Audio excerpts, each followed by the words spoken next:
Excuse-moi, je voulais voir si je pouvais Il y a connecter. l'antenne nette, tu es parti. Je te dis. Allô, auditeur de Ivocan Relais, rendez-vous était pris aujourd'hui avec Mathia, chose promise, chose due. Je suis avec elle, Mathia Guide, la serial entrepreneur hybride. Donc, La seule en tout et cas, unique. oui, je pense que c'est avec elle que j'ai entendu entrepreneur hybride, peut-être pour la première fois. Je pense, peut-être. Wow. En tout cas, vous allez savoir c'est quoi un entrepreneur hybride. Et puis quand elle m'a dit, vous allez dire, c'est ça. Tout le monde connaît, mais elle a essayé de lui donner une appellation qui colle et qui est vraiment, je veux dire, qui donne bien tout son sens à ce mot. Donc, bonsoir, Mathia. Bonsoir Larissa, bonsoir chers amis Ivocan, chers Oui, Ivoiro, Africo, Canado, tout le monde. Québécois. Bonsoir tout le Tout monde. le monde, maintenant, là, tout le monde est sur la. Euh, J'espère que tu as de- passé une belle journée. Oui, oui, oui. On prend on prend ce que la vie nous donne, on prend ce que Dieu nous Exact, donne, une exact. chose à la fois, un pas à la fois. Et puis, tout est beau, ça va bien, ça Yes. va très bien, merci. Si Yes. je te demandais de te présenter, je sais que c'est pas facile de se présenter, mais qu'est-ce que tu dirais de toi à quelqu'un qui ne te connaît pas? Merci beaucoup Larissa. C'est un exercice que je n'aime plus faire parce que, comme je dis toujours, mon parcours est atypique. Mais pour résumer, je peux dire que Mathia, c'est une jeune femme, ingénieure de formation. J'ai fait une spécialité qu'ils appellent éco-énergétique en France. Euh, je viens du domaine de la construction, donc j'ai une expérience en management, gestion de projet dans le domaine de la construction de plus de 15 ans maintenant. Donc, tout ce qui est gros chantier, infrastructure, les tramways, les RER, ça me connaît. Donc, ça, c'est ma casquette, on peut dire, académique. Mais c'est qui, Mathia, au final? C'est cette femme-là qui a à cœur de voir plus de femmes épanouies. Et donc, je me suis donné comme mission d'aider 1 million de femmes à retrouver cette stabilité, cet équilibre personnel, professionnel qui leur permet d'être épanouies grâce à un développement d'affaires en parallèle de leur emploi. Et à côté de tout ça, je suis maman, je suis épouse, j'ai 2 beaux garçons, fait que voilà, je suis auteur, je suis coach, certifié, coach professionnel issu de la John Maxwell Academy. Je suis gestionnaire de projet certifié aussi, PMP, pour ceux qui connaissent cette certification. Pour ne dire que ça, voilà un peu en résumé qui est Mathia. Merci Larissa. Mathia se définit comme un entrepreneur hybride. Donc, ma question, c'est d'abord, c'est quoi un entrepreneur hybride? Et c'est quoi qui fait que quelqu'un qui est ingénieur, nous, chez nous, quand on entend ingénieur, on voit les piastres, donc on voit l'argent, on voit une certaine stabilité. C'est quoi qui fait qu'un ingénieur se considère ou devient entrepreneur hybride? Donc, je pense que c'est une question à 2 volets. Donc, d'abord, Oui, définis-nous c'est quoi un entrepreneur hybride. ok. Alors, en définition simple, l'entrepreneur hybride, c'est cet entrepreneur-là qui garde sa stabilité salariale. C'est-à-dire que aujourd'hui, l'entrepreneuriat, euh, on n'est plus obligé d'être à temps plein entrepreneur pour se définir comme entrepreneur. Et donc, il y a des études qui existent hein, au Canada. Ici, on a 62% des entrepreneurs qui sont des entrepreneurs hybrides, donc des gens qui ont un emploi salarié et qui développent à côté leur business. Et dans ce lot, tu as des gens qui, écoute, ils font beaucoup de chiffres d'affaires, ils sont eux-mêmes employés, mais ils emploient aussi des gens. C'est des gens qui peuvent aller jusqu'à plus de 500 000 dollars de chiffre d'affaires. Donc, ce modèle d'affaires devient vraiment réel et réaliste, sinon pas incontournable. Au Québec, on a 57%. Ces chiffres viennent du rapport, c'est un rapport que sort chaque année l'Université de Trois-Rivières. Ils ont un département qui vraiment fait des études sur les profils entrepreneuriaux et puis qui développe derrière des programmes et tout. Donc, ces chiffres-là sont réels. Donc, on se rend compte qu'aujourd'hui, être employé et entrepreneur devient un réel moteur, modèle d'existence de l'entrepreneuriat. Maintenant, qu'est-ce qui fait que moi, je deviens cet entrepreneur salarié? Alors, le déclic est venu d'ici. J'avoue que très petite, là, j'ai eu goût au commerce. Comme nous tous, là, on accompagne maman au marché. On est content quand on revient le soir avec beaucoup de ventes. Ma mère était à la base dans le domaine de tout ce qui est wax et puis bijoux, comment on appelle ça, l'or et tout là. Donc, c'est des histoires, c'est des trucs de luxe qui coûtent un certain montant. Et donc, avoir des clients et faire un certain chiffre chaque jour, c'était pas gagné. Et donc, toute petite, j'ai quand même été frottée au défi d'aller acquérir des clients et donc le goût un peu au business. Je l'ai appris avec ma mère toute petite, autour de 15 ans déjà. Je commençais à aller au marché pour maman, la relayer quand elle était en déplacement.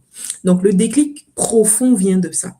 Mais après, j'ai continué mes études, je suis partie en France, fini mes études, travaillé, j'ai eu mes enfants. Puis, je n'étais pas du tout entrepreneur jusqu'à ce que je n'arrive ici au Canada en 2020, en plein Covid. Donc, ça fait bientôt 7 ans là qu'on est ici. Et parce que je recherchais quelque chose qui me nourrissait, quelque chose, écoute, être ingénieur, c'est vraiment, c'est carré là. On ne recrée pas le métier. Mais être entrepreneur, tu vas aller chercher des défis, tu vas aller tester tes limites, tu vas aller tester ton leadership, tu vas aller vraiment chercher quelque chose qui vient te nourrir émotionnellement, mentalement. Et au travers de l'entrepreneuriat, tu fais du bien, tu sers les gens. Donc, le déclic est venu de fil à aiguille quand je suis arrivée ici au Canada. D'abord, ça a commencé comme l'envie de servir d'autres personnes qui veulent se certifier en gestion de projet. Donc, quand j'ai fini mon PMP en 2021, si j'ai bonne mémoire, tout de suite, j'ai voulu aider d'autres personnes à le faire. Donc, gratuitement, j'accompagnais, j'aidais. Et je me suis rendu compte que les gens que j'accompagnais gratuitement, sur 10 personnes, tu as peut-être 3 personnes qui obtenaient leur certification. Tout le reste ne valorisait pas forcément le temps, alors que je passais, écoute, tous les samedis au moins 2 heures à les aider, à leur expliquer et tout et tout. Parce que beaucoup de ressources étaient en anglais, donc c'était un parcours de combattant. Et puis l'ancienne version de cette certification, il fallait vraiment comprendre et connaître beaucoup de choses par cœur. C'était pas du tout facile. Aujourd'hui, ça l'est quand même un peu plus accessible. Bref, donc j'ai commencé à coacher gratuitement. Puis, jusqu'au jour où, quand j'ai remarqué que les gens ne valorisaient pas mon temps, j'ai dit, je vais mettre un prix. J'ai commencé avec un prix de 99 euros. Quand j'ai dit ça, les mêmes personnes qui étaient là gratuitement ont payé pour venir en cohorte et suivre l'accompagnement. Mais cette fois-ci, ils étaient plus concentrés et le pourcentage de réussite a bizarrement augmenté. Donc, bref, tout ça pour dire que dans la recherche de cet équilibre, dans la recherche de service, j'ai commencé à tester différentes formes d'entrepreneuriat.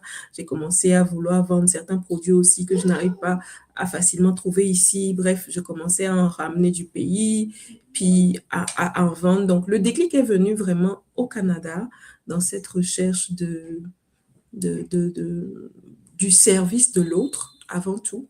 Et puis derrière, maintenant, valoriser mon temps. Mon déclic s'est fait un peu comme ça.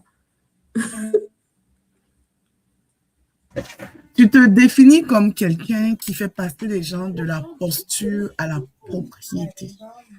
C'est quoi ça signifie? Parce que souvent on entend à la postérité, à la richesse, mais toi tu parles de propriété.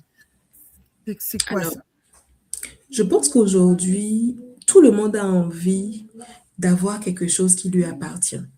On travaille tous pour quelqu'un, donc on travaille dans l'entreprise de quelqu'un, mais le rêve caché de nous tous, au moins à 99%, c'est d'avoir une entreprise, sinon pas quelque chose qui nous appartient. Ça peut être un immeuble, ça peut être, voilà, peu importe.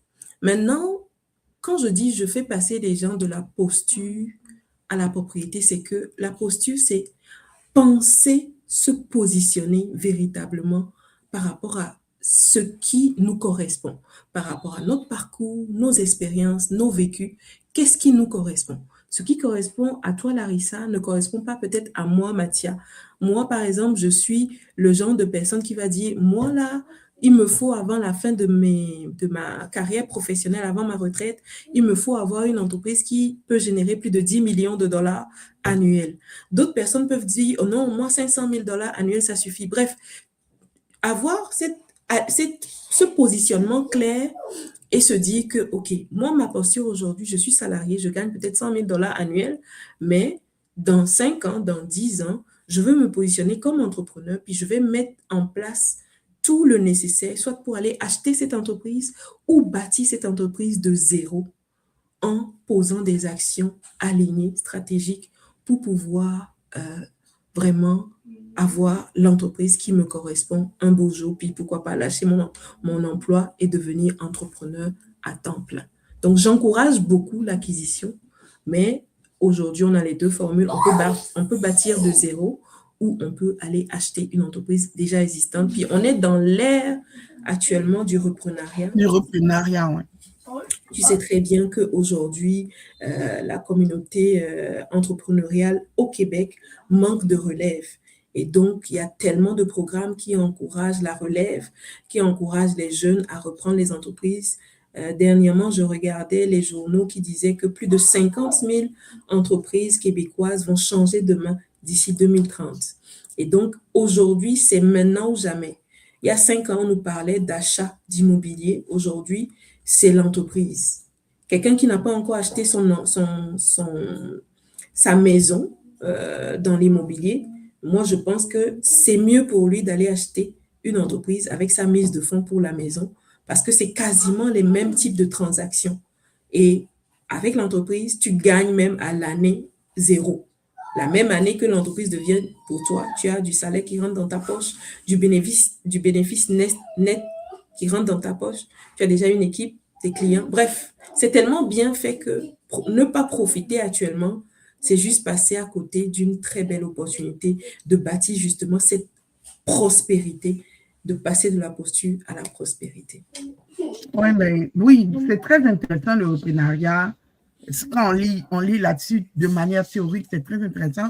Mais j'avais suivi plusieurs éléments différents que dans la pratique, c'est vraiment pas évident. Donc, j'espère aussi que d'ici 2050, il y ait un allègement au niveau des procédures parce que dans les faits, c'est un peu complexe. Donc, je pense qu'il faut vraiment des allègements à leur niveau.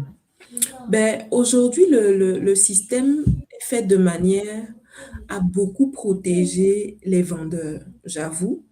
L'acquéreur est un peu dans une posture de challenge.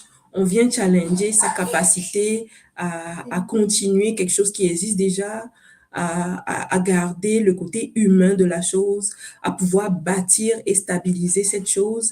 Effectivement, c'est pas facile, mais quand on regarde de près, en même temps, il y a des programmes, des incitatifs qui nous encouragent à aller dans ce sens.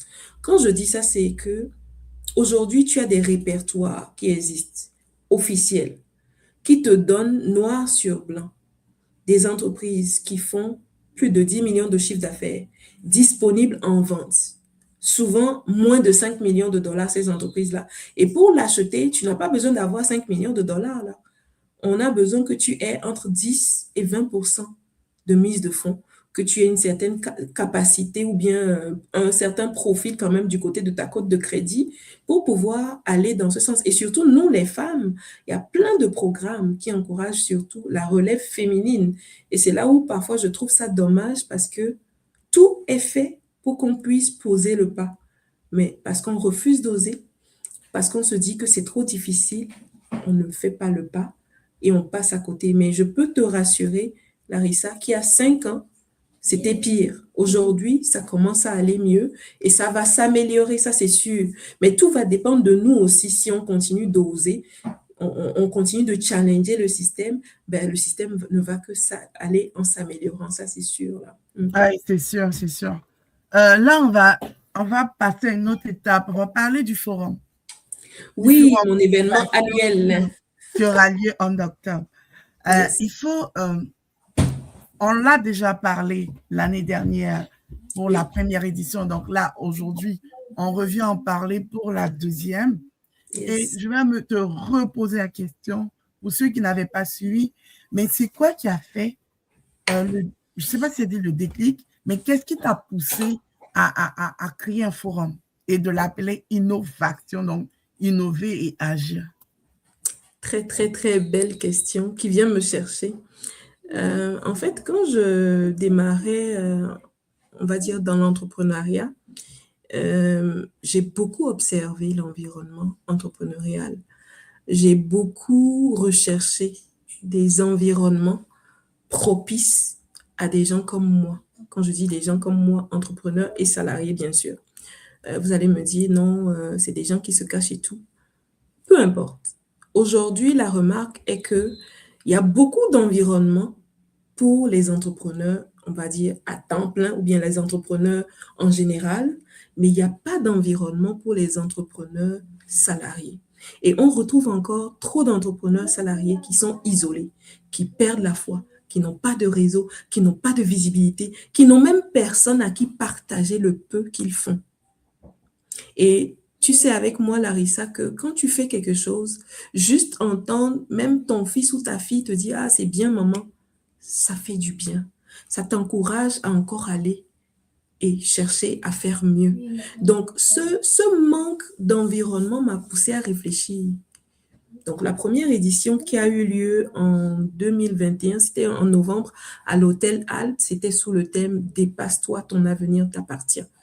Ça vient vraiment répondre souvent à ce que moi-même j'ai traversé. Au lieu Il de faut dire dire que 2025, tu as dit 2021, c'est 2025, pardon. je te Pas dis, oh, c'est 2021. 2025. C'est ça, c'est 2025. C'était le 21 novembre 2025. C'était ça l'aberration du chiffre. Donc, comme je disais, ce qui vient me chercher par rapport à ce forum, c'est que je voulais célébrer l'entrepreneuriat hybride. Je voulais créer cet environnement où les gens viennent bâtir en s'appuyant sur des expériences concrètes, c'est-à-dire passer de la théorie ou derrière la caméra à un environnement où on se touche, on se challenge, on s'échange dans un environnement bienveillant. Et donc, l'année dernière, pourquoi le thème était « Dépasse-toi, ton avenir t'appartient » Parce que pendant longtemps, j'ai pensé que, surtout quand tu es ingénieur, tu sais, c'est vraiment un parcours tracé, hein. On se dit non, voilà, c'est tracé, tu vas faire ça de janvier à décembre, du début de ta carrière jusqu'à la fin. Mais à un moment donné, je me suis rendu compte que c'est à moi de décider de mon avenir. C'est à moi de choisir si je veux vivre dans une maison à 5 millions de dollars ou dans une maison à 500 000 dollars ou simplement dans un appartement. Donc, j'ai compris tellement de choses et sur la base de ces choses, j'ai sorti un premier livre. Et cette année, j'en ai sorti 2. Tous ces livres, en les écrivant, j'allais chercher qu'est-ce qui manque aujourd'hui. Quel est le problème? Il manque un pont entre les porteurs de projets, les experts. Il manque un pont entre les investisseurs et les gens qui ont des belles idées, parce que beaucoup de gens ne sortent pas leurs idées, leurs projets, parfois par manque de financement, par manque d'environnement juste pour les challenger, par manque de main tendue. Parfois, là, tu vas juste connecter 2 personnes qui ont tellement un bon fit pour un bon partenariat que tu viens de lui sauver 10 ans, en fait. Et ces 10 années, c'est beaucoup d'argent, en fait, que tu viens de sauver pour ce projet-là. Donc, j'ai réfléchi à ce problème et j'ai dit, on va essayer quelque chose. Donc, pourquoi Innov'Action? À la base, on pensait forum sur le leadership et l'innovation. Donc, on a essayé de combiner un nom qui parle des 2 aspects. Et donc, on a gardé Innov'Action. Pourquoi un forum? Parce que ça se veut international. On n'est pas obligé d'être seulement au Québec. Il peut arriver une année où on décide que le forum se fera, je ne sais pas, aux États-Unis, en France, au Sénégal, peu importe. Tout va dépendre de là où on voit la pertinence.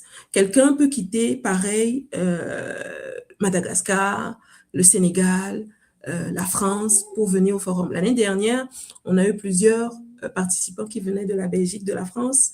Il y avait même quelqu'un qui nous a contactés de l'Angleterre, mais qui finalement n'a pas pu obtenir son visa. Bref, c'est ça l'idée. On ne le veut pas juste ici, local, mais on le veut vraiment international, ouvert, pour ces gens-là qui se retrouvent là-dedans. Et qu'est-ce qu'on a remarqué l'année dernière, c'est que les témoignages qu'on a eus, c'est que le format a parlé aux gens. Le format, c'est que on voulait avoir un environnement intimiste, un événement avec maximum 50 personnes, puis on en a eu 53, un environnement avec une cinquantaine de personnes qui sont là, qui vibrent à la même énergie, au même diapason, qui parlent le même langage, qui ont envie de s'inspirer, qui ont envie de faire du concret. Et honnêtement, j'étais choquée. Il y a une des participantes l'année dernière qui m'a dit, Mathia, quand j'ai vu passer la première communication autour du forum, j'ai prié que si je revois passer un post là-dessus, je vais prendre ma place et venir à ce forum. Et aujourd'hui, tu sais quoi, Larissa? Cette participante revient cette année comme conférencière parce qu'elle est docteur qui est spécialisée dans l'innovation. Donc, c'est vraiment des têtes qui se sont réunies depuis l'année passée. Cette année, encore plus, des experts, des personnes vraiment ressources qui se sont sentis concernés par ce qu'on faisait. Et donc, quelqu'un qui observait de loin, cette année, on a augmenté nos capacités. L'année dernière, c'était 50 qu'on avait ciblé. Cette année, on cible 100 participants avec 15 kiosques. Ça veut dire qu'on sera environ 115 personnes minimum dans la salle. Donc, quelqu'un qui veut exposer ses produits peut venir prendre un kiosque et exposer ses produits, ses services. Quelqu'un qui veut venir juste comme participant peut venir. Quelqu'un qui veut venir présenter son projet peut participer au concours, parce que cette année aussi, on ramène un concours. Parce que l'année dernière, ce qu'on a remarqué, c'est que beaucoup de personnes travaillent dans leur coin sur des projets et parfois, il manque de personnes à qui parler de ces projets. Donc, cette année, on ramène des experts dont tu fais partie. Merci d'avoir accepté d'être membre du jury cette année. Donc, vous êtes 5 experts qui allaient analyser tous les projets qu'on va recevoir. Là, on a atteint 50% de nos objectifs pour les soumissions de projets. C'est encore ouvert jusqu'à fin août pour soumissionner les projets. Et donc, on va en sélectionner 12 qui vont venir pitcher, qui vont venir présenter leurs projets, qui vont se faire challenger. Un peu comme ça se fait dans l'œil des dragons, par exemple. Ils vont venir se faire challenger. Nous, cette année, on n'investit pas de l'argent pour prendre des parts d'entreprise, mais ça s'en vient. Peut-être que l'année prochaine, on va tomber sur des gros investisseurs qui vont nous dire, ah ben, nous, on est capable d'investir, je ne sais pas, 50 000 $ pour 20% des entreprises. C'est ça qu'on veut, parce que notre communauté a besoin d'y croire. On a besoin d'être stimulé. On a besoin d'avoir plus d'environnement qui nous stimule. Et donc, cette année, on ramène le forum. Une journée, l'année passée, c'était une demi-journée. Là, on va prendre toute une journée de 10h à 18h. La première moitié de la journée, on va faire les formations, les ateliers. Donc, on a une formation sur, comment on appelle, l'automatisation des business. Après, on va avoir une conférence sur comment bâtir sa visibilité quand on a justement plusieurs casquettes. Donc, on va parler de branding, on va parler de création de contenu, on va parler de posture. Après, on va avoir un atelier sur le leadership, on va avoir une conférence sur comment se comprendre. Parce que je me suis rendu compte que beaucoup d'entrepreneurs ne se comprennent pas. Ils font beaucoup de choses, mais ils se négligent eux-mêmes d'abord. Ils pensent que c'est acquis, mais tant que tu ne te comprends pas, il y a des décisions que tu n'es pas capable de prendre. Puis, il y a des actions que tu n'es pas capable de prendre pour avancer véritablement. Donc, cette année, on ramène tout ça pour la deuxième édition. Je pense que j'ai été long, mais j'ai quand même assez résumé ce qui s'en vient. Je t'ai posé une question, tu as répondu à toutes les questions. Mais vas-y, reprends les questions. Non, je ne réponds plus. Qu'est-ce qui distingue le forum Innovation Mhm. des autres forums parce qu'il y en a maintenant, là, il y en a tellement d'événements Alors, ce de tout type, de tout ordre, mais c'est quoi la particularité du forum innovation? C'est quoi qui fait que moi, je dis oui, je vais prendre mon billet pour participer? mhm. La première chose, c'est que le forum n'est pas théorique. Depuis l'année dernière, on s'est assuré d'amener des cas concrets. Donc, quand je parle de cas concrets, c'est que oui, on veut inspirer, mais on veut surtout voir des gens qui sont passés par là. Donc, l'année dernière, on avait des entrepreneurs qui ont passé plus de 10 ans comme entrepreneurs salariés et qui véritablement ont montré toute la transition, la nécessité de prendre le temps pour bâtir. Donc, c'est du concret. Ça, c'est vraiment du pratico-pratique. On a, euh, on a par exemple la possibilité de venir avec son idée, peu importe le niveau, et d'être considéré. Je pense que ça, dans beaucoup de concours que j'ai vus, soit tu dois avoir un certain nombre d'années d'existence, certains résultats, mais nous, on a mis le niveau pas bas parce qu'il y a quand même un gros filtre qui se fait. On va trier toutes les soumissions de projets, mais on l'a rendu accessible pour deux raisons. Pour stimuler les gens à y croire, pour dire aux gens qu'en fait, peu importe ton idée, ça vaut la peine. Donc, ramener l'entrepreneuriat sur ce côté humain, tu vas me dire que ça existe déjà, mais est-ce que ça existe spécifiquement aux entrepreneurs salariés? J'en ai pas beaucoup trouvé. Ça existe sûrement, mais je n'en ai pas beaucoup trouvé, encore moins ici à Québec. Donc, on apporte ce côté pratico-pratique, on apporte ce côté humain de la chose et cette considération. Je ne sais pas si tu l'as remarqué, mais parmi tous les intervenants, tu te rends compte, malgré beaucoup d'intervenants ont plus de 10 ans d'expérience, mais c'est des gens qui sont prêts à venir transformer le message tellement accessible et pratique. Et c'est surtout le côté pratique que moi, j'insiste cette année à tous les intervenants pour que qu'est-ce qu'ils ressortent avec. Quand la personne qui va écouter la conférence sur l'automatisation, on ne veut pas juste apprendre que tu peux automatiser, admettons, la création de contenu. Non, on veut véritablement sortir de là-bas pour dire, OK, admettons, moi là, je veux déléguer tel aspect de mon business à, je sais pas, un outil.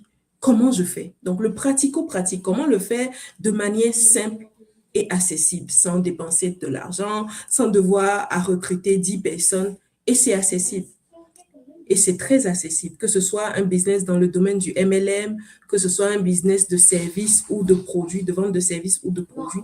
C'est possible de l'automatiser jusqu'à un certain niveau. Si on s'y met à fond et on applique certaines bases, ça se fait très, très bien. On va parler du concours de pitch. On a les mêmes problèmes. Ils veulent pas partir, ils sont tous à côté. On va parler du concours de pitch hybride et fier. Mm. Ça, pour moi, c'est un des temps forts du forum Oui. parce que c'est un concours qui donne la possibilité aux gens de venir vendre leur projet.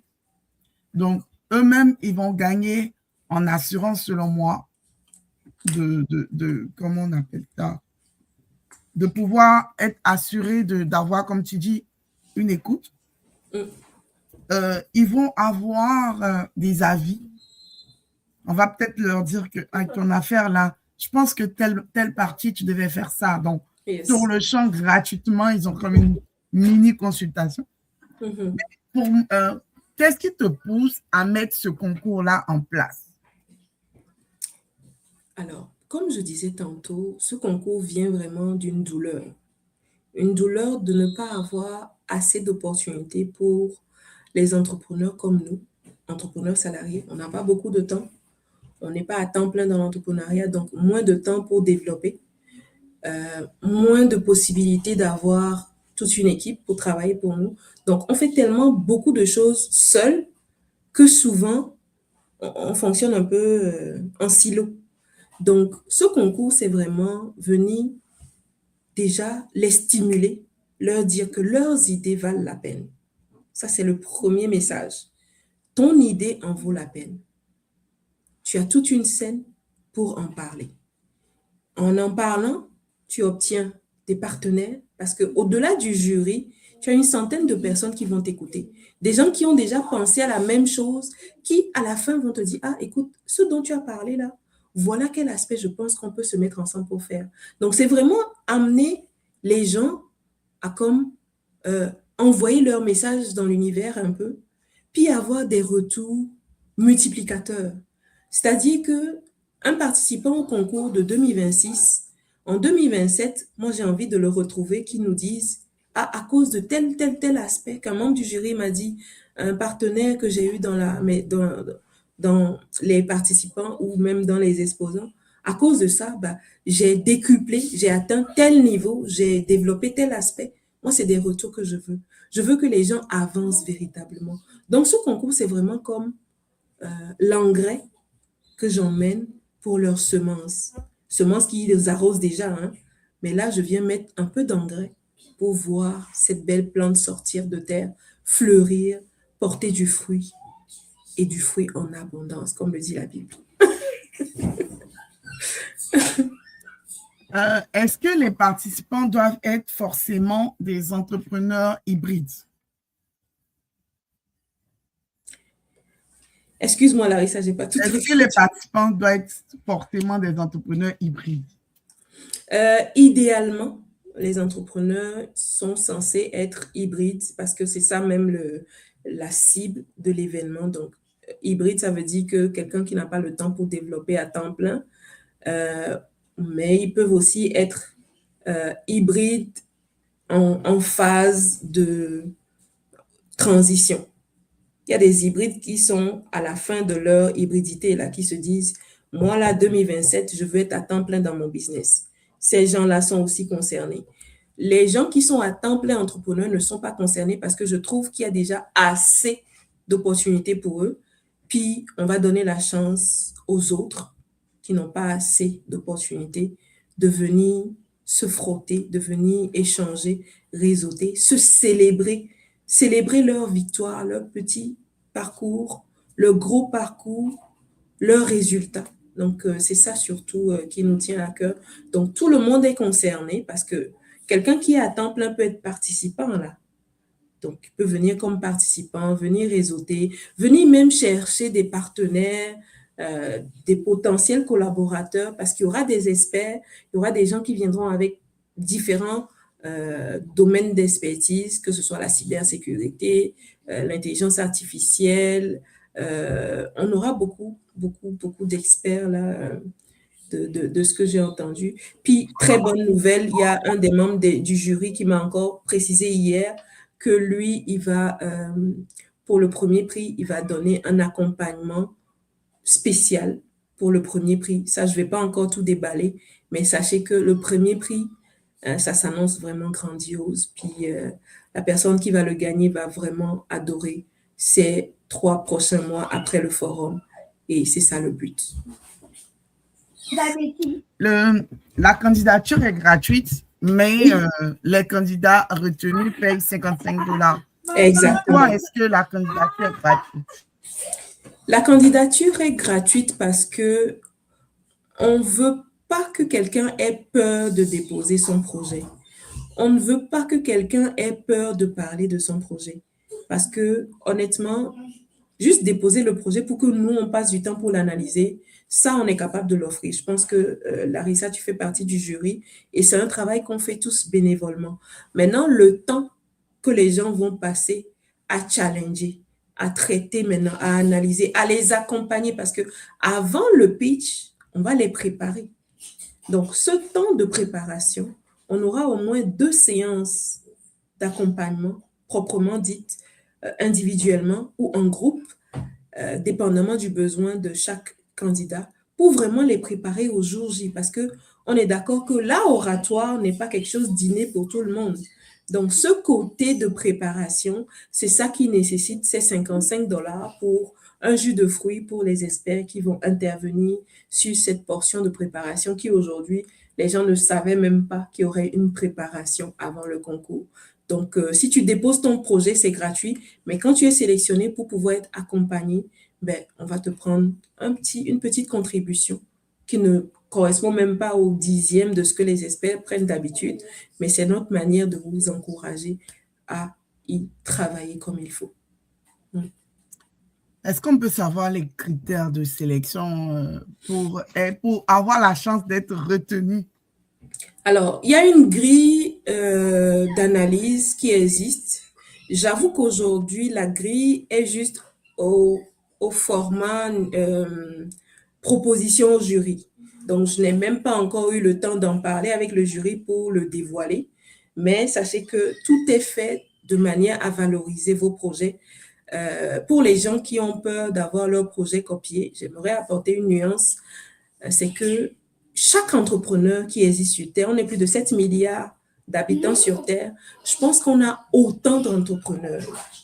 La manière dont moi, Mathias, je vais développer un projet, ce n'est pas pareil que la manière dont toi, Larissa, ou quelqu'un d'autre va le développer. Donc, ne vous sentez vraiment pas en concurrence, parce que la concurrence n'existe pas.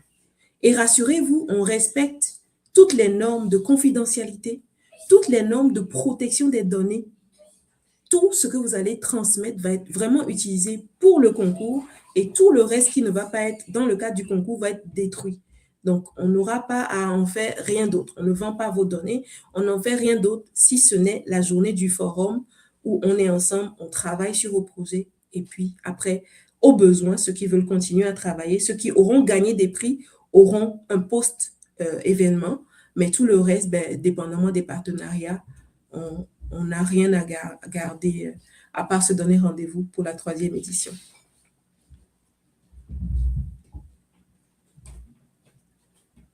Là, la question, c'est comment postuler? C'est quoi qu'on doit déposer? C'est où on doit déposer? Est-ce qu'on postule en présence, en ligne? Alors, oui. Et puis la date limite des dépôts des Oui, la date limite, je vais commencer par la dernière question. La date limite, c'est le 31 août. Vous allez me dire, ça tombe un lundi. On a fait exprès. C'est vraiment pour donner la chance à tout ce monde qui traîne encore. Tout ce que je vais vous dire, c'est qu'on a déjà 50% des objectifs atteints pour le nombre de candidatures qu'on veut avoir. Donc, ça veut dire que si d'ici la fin de la semaine prochaine, on atteint nos objectifs, on va clôturer les candidatures. Mais pour le moment, vous avez encore le temps de déposer vos projets. Puis, je vais aller chercher le lien pour déposer ici en privé pour Larissa, pour qu'elle puisse vous le partager. Mais le site Internet y défile, donc. Oui, oui, exactement. Donc, exactement. Ah ben, c'est ça, c'est en bas ici. Donc, vous allez sur le lien, vous aurez le bouton pour aller soumettre votre projet. C'est un Google Form, hein, c'est ça le nom. C'est un Google Form très simple de, je pense, 5 ou 6 pages avec des questions vraiment basiques pour vous permettre de vraiment donner juste l'essentiel de votre projet. L'idée, c'est vraiment comprendre en quelques lignes qu'est-ce que vous voulez faire, à qui vous voulez proposer ce service, c'est quoi les bénéfices attendus ou déjà atteints. Donc, l'idée, c'est vraiment venir avec des chiffres. Ça va être vraiment important de pouvoir mesurer l'impact de votre projet, de pouvoir placer votre projet dans une cible spécifique. Moi, s'il y a une chose ça me désole un peu, c'est de voir certaines personnes dire « Ah, moi, je veux aider les femmes. » Il y a des millions de femmes. Toutes les femmes n'ont pas les mêmes besoins. Donc, soyez assez spécifique et précis, assez stratégique, assez, comment on appelle ça? Ouais, c'est ça, assez spécifique dans votre positionnement. Si vous voulez servir des femmes, c'est des femmes de quelle tranche d'âge? Pour quels besoins spécifiquement? Parfois, vous pouvez même aller jusqu'à des femmes admettons, des femmes qui sont fatiguées, des femmes qui sont mamans, des femmes qui sont, je ne sais pas, qui aiment le zouk. Vous voyez, c'est des choses spécifiques là à aller chercher pour ne pas être dans le vague, parce que quand on parle à tout le monde, on ne parle à personne. Donc, c'est vraiment important d'être spécifique dans votre positionnement. Ça va nous aider au niveau du traitement des projets à savoir que la personne sait où il s'en va et il fait quelque chose déjà d'assez réfléchi par rapport à son projet. Et puis, pour ajouter, moi, je vais donner 7 points pour les gens qui vont pitcher. Donc, ça, c'est pas côté le projet, parce que le projet, maintenant, là, on va pas se mentir, on a tout ce qui est intelligence artificielle de ce monde pour donner un projet de qualité. Mais ça se sent, hein? Sans même, oui, ça se sent, non, mais sans, Mm. je voulais rajouter, sans retirer l'âme même de ton projet. Donc, ça devient un peu plus facile de Mm. faire un business plan, de déposer un projet. Mm. Mais moi, je vais donner des conseils en lien avec vraiment le pitch, le jour Yes. du pitch. Au début, là, il faut une accroche. C'est comme, là, maintenant, on appelle ça des hooks. Quand on voit les vidéos, là, franchement, quand tu veux qu'on t'écoute, c'est les 3 premières secondes. Seconde, ouais. Si tu n'as pas pu, on passe au suivant. On avait un enseignant, quand je faisais un de mes cours, qui disait, quand tu fais pitcher, il faut toujours penser à l'ascenseur. Tu es devant l'ascenseur, tu es juste à un niveau, et le gars que tu ne supposais même pas voir, il monte, il descend. Il faut qu'à un étage, tu aies sa carte de visite. Yes. Donc, c'est le hook. Donc, le premier, c'est l'accroche de départ. Après l'accroche de départ, c'est le problème. Yes. Ton projet, il répond à quel problème? Parce que pendant le pitch, là, elle ne va pas te donner 10 minutes. Là. Non, non. C'est 3 minutes. Le Puis, il n'y a pas de slide, il n'y a pas de il n'y a pas de présentation. slide, il n'y a pas de présentation. Non. Donc, c'est une causerie, c'est une discussion. Donc, quand tu as retenu l'attention, mais toi, ton projet, si tu veux, tu ne dis même pas le nom. Le nom peut venir même après. Mais tu peux commencer même par une histoire. Quel problème que tu veux répondre? Il faut que ça soit smart, spécifique, mesurable, atteignable, réalisable dans le temps. Exact. Si c'est vague, c'est flou, ça ne va pas intéresser quelqu'un. On l'oublie après quelques secondes. Normalement, ton projet, il vient répondre à un problème. Donc, il vient être une solution. Donc, quand tu finis de parler du problème, mais c'est quelle solution que tu apportes pour le projet énuméré. Admettons que toi, tu viens nous parler des déchets, des ordures, et que ta solution, tu viens nous parler de l'alimentation. Il n'y a aucun lien. Il faut vraiment que ta solution vienne répondre au problème initial que tu as posé. Après ça, je rejoins Mathia où elle a parlé de ta niche, ton marché, ta cible, ta taille. Mais c'est quoi ta cible? C'est quoi ton public? Tu ne peux pas parler, par exemple, d'ordures industrielles et puis nous dire que ta cible, c'est monsieur, madame, tout le monde. Monsieur, madame, tout le monde, leur maison, ce n'est pas des restaurants. Leur maison, c'est des ordures domestiques. Donc, quand tu finis de parler de ta niche, tu vas parler de ton modèle d'affaires. C'est quoi le modèle d'affaires? Avec des chiffres. On veut des chiffres. On ne veut pas du flou. On ne veut pas dire non, je pense que j'ai besoin de 5 000. Non, non, je pense que j'ai besoin de 10 000. Et puis à la première question, on te pose, ah, vous avez raison, je pense que j'ai besoin de... Non, non, non, non. Mais tu sais, Larissa, tu sais, ce qui est bien, c'est qu'on n'aura pas ce problème parce que dès les premiers échanges qu'on va avoir avec les finalistes, ça va être clair. Et puis, la deuxième étape de la soumission, c'est qu'ils nous envoient comme en vidéo courte leur pitch. Tu vois un peu? Donc, ce filtre va se faire. Ce n'est pas le jour J qu'on va corriger ces éléments-là. C'est pour ça que je n'en parle même pas en détail. Fait que, rassure-toi là, on va être exigeant. Oui, et tu fais partie là, on va être très exigeant sur les chiffres. C'est clair qu'il faut que ça nous parle. Mais en plus de ça, mais comment tu veux gagner de l'argent? C'est ça. On va se mentir. Une entreprise, même une OBNL, là, elle est faite pour gagner de l'argent. Une entreprise, le but de création d'entreprise, c'est de la création de valeur et de richesse. Yes. Il n'y a pas création d'entreprise pour rester dans la pauvreté. Normalement, tu crées de la valeur. Si tu crées, par exemple, je vais prendre les entreprises.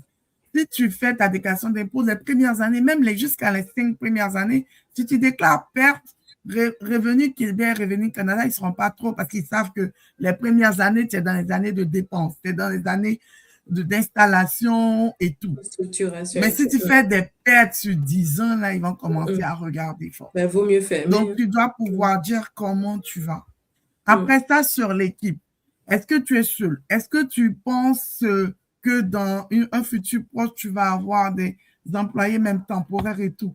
Tout Mm. ça, ça doit vraiment et à la fin, l'appel à l'action. Un Yes. pitch n'est rien sans l'appel à l'action. Qu'est-ce que tu as Nous, besoin les gens concrètement? du Mm. jury, là, qu'est-ce Mm. que tu as besoin? Il y Mm. a des gens qui vont Mm. venir pitcher, ils n'ont même pas besoin d'argent. Ils ont C'est juste ça. besoin de clients. Et les Yes. clients, peut-être, c'est ceux qui seront dans le public en train de les Mm. écouter. Donc, Mhm. l'appel à l'action, ça peut être que mais mon site Internet est déjà en ligne. L'appel à l'action, ça peut être suivez-moi dans mes aventures sur ma page Facebook. Mhm. L'appel à l'action, un pitch sans l'appel à l'action, c'est vide. C'est Parce que tu vide. as fini de nous suspendre, on est suspendu à tes lèvres. Et puis, à la fin, il On n'y a est rien. tombé. Il n'y a Après, on est rien. tombé. Oui, il n'y a rien. Donc, il faut vraiment avoir ces points que j'ai dit là pour Oui. pouvoir vraiment rentrer selon moi, dans les pitchs là. Et puis, chose importante, être présentable. On ne vient pas à un pitch débraillé. On ne vient pas à un pitch habillé comme si on va, je ne sais pas, faire les courses au Costco. Vraiment, là, le côté, Mon cher, il y a des gens qui vont au Costco taper. Hein. je te dis, hein, moi-même, là, je donne quel exemple là-bas. Mon cher, il y a des gens qui se réveillent tous les jours sans Je taper. te Donc, dis. en tout cas, débrailler, c'est C'est débrailler. ça, on ne veut pas être débraillé, on veut être dans une posture vraiment de business woman, de businessman qui vient chercher des partenaires, des clients. C'est le marché là, le jour là, vous serez face au marché. Donc, c'est là où vous dites vraiment au marché, je suis là, j'existe, voilà qu'est-ce que je fais, voilà qu'est-ce que je peux apporter, voilà qu'est-ce que j'ajoute comme valeur à ce qui existe déjà, voilà qu'est-ce que je fais différemment, voilà où je suis rendu, voici qu'est-ce que je veux faire les prochains mois, voici qu'est-ce que j'ai besoin. Aussi simple que ça. Donc, déjà, votre entrée sur scène jusqu'à la fin, là, les 3 minutes, il faut qu'on le sente, que vous êtes vraiment dans votre projet. Les gens qui font, comme disait Larissa, qui font copier-coller d'intelligence artificielle, ça va se voir, ça va se savoir. Il n'y a pas de débat parce que votre projet, vous n'allez pas le porter. Vous n'allez pas le vibrer. Et on ne sera pas connecté quand c'est comme ça. Donc, assurez-vous véritablement d'être dans le concret. Les chiffres, le concret, la cible, le concret, la valeur ajoutée, le concret, l'objectif de de votre pitch. Vous cherchez quoi? Parce que rassurez-vous, hein, dans les experts, là, il y a des gens qui offrent différents services. Donc, ils peuvent décider que tellement votre projet les intéresse le jour J, ils peuvent même modifier des bourses qu'ils ont déjà préparées. Ils peuvent dire, finalement, là, j'ajoute ceci. Parce que tel projet est tellement bon, fait que surprenez-nous, venez nous faire rêver, puis célébrons l'entrepreneuriat de la diversité au Québec. C'est surtout ça, là. C'est ça. C'est ça. Mais qu'est-ce que tu peux dire à une personne qui nous suit ou qui va nous suivre après et qui hésite encore à déposer sa candidature? Ben, en fait, moi, je n'aime plus motiver parce que Ah, aujourd'hui, là, je me dis, normalement, nous-mêmes, nous sommes nos propres motivateurs. Tellement les gens sont devenus dépendants de la motivation externe que les gens ne se bougent pas le cul. Moi, j'ai juste envie de dire, si tu travailles sur un projet, que ce soit un service ou des produits ou une marque, et que on t'offre cet espace à ce prix dérisoire, des experts qui viennent s'asseoir juste pour toi pendant tout un après-midi, et tu ne penses pas assez pertinent de venir présenter ton projet, venir acquérir tes premiers clients de 2027, tu ne veux pas venir profiter des gens qui sont déjà passés par tes défis actuels. Tu n'as pas envie de venir challenger tes idées. Mon ami, c'est pas grave. Garde ton projet. Les gens qui seront avec nous, on va avancer avec eux. Parce que la mentalité de limitation, là, je pense qu'on est en 2026, il faut qu'on se le dise. Personne ne va plus nous réveiller. C'est à nous-mêmes de décider d'avancer. C'est à nous-mêmes de nous motiver d'abord. Parce que c'est épuisant de motiver des gens qui ne veulent rien foutre de leur vie et qui se plaignent derrière. Donc, Si vous voulez attendre la fin du forum pour vous plaindre, comme les gens ont fait l'année dernière, ah, si j'avais su, j'ai vu les photos, si j'avais su. Maintenant, vous avez encore l'occasion, parce que ça revient encore fin 2027. Donc, profitez de l'occasion, ou sinon, ben, observez-nous aller, puis vous allez voir, et vous allez soit regretter, puis l'année prochaine, les conditions vont être différentes, et puis vous allez faire ce que vous allez faire au bon moment maintenant. Voilà. C'est ça, voilà. Et si on veut contacter Mathia pour un conseil, un coaching ou prendre ses livres et tout, là, comment on le fait? Ben, aujourd'hui, mes livres sont sur Amazon, Spotify, Audible, parce que mes livres existent en version papier sur Amazon, version audio sur Audible, Spotify, au moins 32 plateformes de livres audio, là, mes livres sont là-bas. Vous cherchez juste Mathia Guide sur les plateformes, vous aurez mes livres. Euh, Honnêtement, aujourd'hui, je ne fais plus de conseils beaucoup. Je bâtis vraiment sur des projets. Donc, si vous avez un projet qui vous tient à cœur, que vous voulez venir, qu'on travaille dessus, que ce soit pour le structurer, pour l'emmener à un autre niveau, oui. Mais si c'est juste pour 1 heure, pour causer, ben, je vous offre cette heure-là. Venez me parler librement. Mon Facebook est ouvert, mon WhatsApp est ouvert. Si j'ai du temps, je vous l'offre gratuitement. Mais si vous avez un projet qui vous tient à cœur, ça va me faire encore plus plaisir de travailler avec vous pour développer ce projet sur peut-être 3 mois, 6 mois ou 1 année, ce que souvent mes clients font. Puis, sinon, bah, juste me garder en contact, puis me venir avec des questions. Je prends plaisir aussi à servir, souvent gratuitement, à donner des tips, des stratégies, des idées, que ce soit dans mes contenus, que ce soit par téléphone, si j'ai du temps, ceux qui ont la chance, j'offre des sessions de coaching, parfois gratuitement. Mais sachez que le gratuit, là, on ne fait rien avec. Hein. Les gens qui viennent gratuitement, là, je les observe, puis ils ne font rien avec, jusqu'au jour où ils payent. Ça fait mal, puis là, ils se mettent au travail. Et en moins de temps, là, tu les vois décupler. Après, ils te disent, oh, merci, Mathia, tu avais raison. C'est ça que tu me disais depuis le début, je n'avais pas compris. Il a fallu que je paye pour comprendre. C'est fou, hein? C'est fou ce que Mais parce qu'on n'accorde pas de valeur au gratuit. Ça, exactement. Mais moi, je ne veux plus mettre l'argent devant parce que c'est vraiment dans le but de stimuler. Comme je dis, hein, ma mission principale, c'est vraiment avoir 1 million de femmes qui se réveillent, qui deviennent plus alignées, plus équilibrées en développant un business à côté de leur emploi. Moi, là, je suis en paix. Je pense que j'en ai atteint au moins 1 millier là, via mes plateformes. Il y en a pas mal qui sont quand même atteints. Quand je dis impacter, accompagner et tout, ça ne veut pas dire que je vais faire du coaching individuellement avec ces millions-là. Ça veut dire le nombre de personnes que mon message touche, que ce soit mes livres, que ce soit mes vidéos, peu importe, TikTok, YouTube, Facebook, tout ça la réunit, LinkedIn. Voilà, c'est ça mon objectif principal. Donc, voilà. Aidez-moi à atteindre mon objectif. Et je serai contente. En tout cas, là, on a fini. Oui, C'est un dernier mot, un dernier mot à tous. Sinon, on n'a même pas dit, le forum, c'est quand? Le 24? Oui, le 24 octobre. Le Le forum a lieu 24 le 24 octobre au jardin. à l'espace jardin à l'Université Laval. C'est une très belle salle qu'on va vraiment décorer pour l'événement, pour l'occasion, dans une très belle ambiance quand même qu'on se prépare à avoir, avec de très beaux profils d'intervenants, jurys, tout intervenant confondu là, vous aurez vraiment la crème de la crème québécoise. Donc, le forum, le billet standard actuellement est à 125 $ jusque, je crois, fin août, ou bien je ne sais plus exactement les dates, mais là, c'est comment on appelle, les premiers achats sont à prix réduit. Après, le prix va augmenter un peu, dépendamment de quel niveau on se situe dans le calendrier. Mais je sais qu'au mois de septembre, les prix changent là, soit mi-septembre ou début septembre, je ne sais plus exactement ce que l'équipe marketing m'a dit dernièrement.